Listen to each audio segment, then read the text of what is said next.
Got to meet the moment. Brett Baer, thank you so much. You bet. Danny Coulson is a former deputy assistant director of the FBI, and he commanded and founded the FBI's hostage rescue team. Danny, I imagine FBI agents are on the scene right now. What's happening? Collecting evidence. It's kind of a tragedy, isn't it? I want to commend a guest you had on, the SWAT team commander from Oklahoma, I think. He talked about what they do.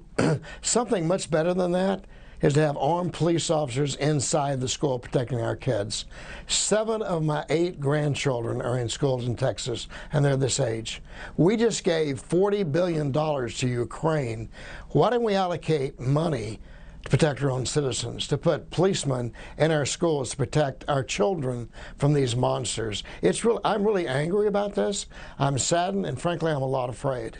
Well, Kellyanne Conway on the 5 made an excellent point that there are billions of dollars that were given to schools across the country for COVID relief, and that money has not been spent. That money is just sitting there waiting to be spent. And I think maybe a common sense idea would maybe take some of that money, a couple billion would do it, and harden some of these soft targets, especially the elementary schools.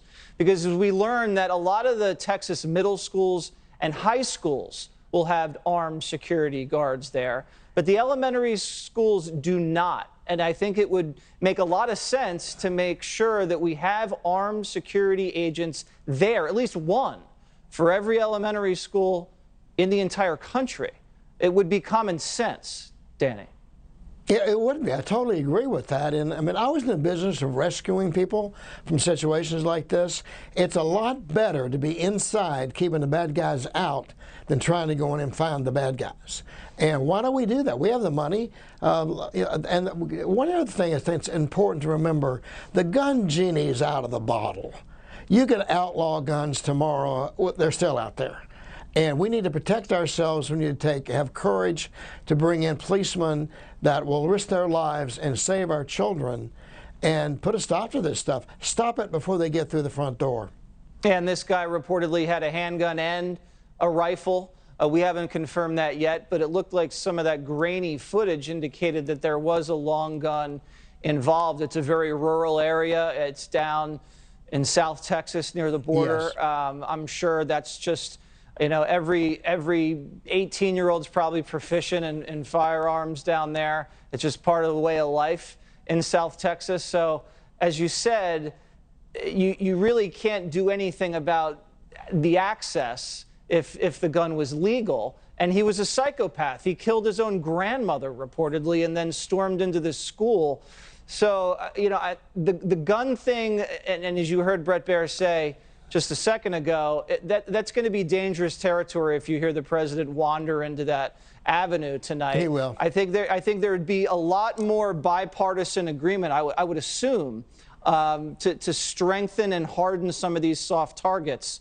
You could call it infrastructure. You could call it protecting the kids. Do you see any reason why that would not happen, just even in Texas alone? Well, it should happen, and we have the money to do it. Another thing, Jesse, it's really important. Our mental health issues are in disarray. Every time we have a shooting like this, and I do a lot of research, I do a lot of training on this, it's some crazy guy. Yep. The world knows he's crazy. A lot of times police talk to him and they refer him for an evaluation. They gave him a pill and send him home. He goes home and gets his gun and kills people. That's a common denominator here. And Congress is not addressing that. Our state legislature is not addressing that because we're so worried about offending somebody that we don't address people that are a threat to our society. And it's scary. It's scary not only in schools, in supermarkets, at the mall, wherever you go today. You need to be very conscious of your surroundings. And remember, the police are minutes away, but seconds matter. It's up to you to protect yourself. Absolutely. All right, Danny Coulson, thank you so much for joining us. Thank you. Let's bring in Fox News.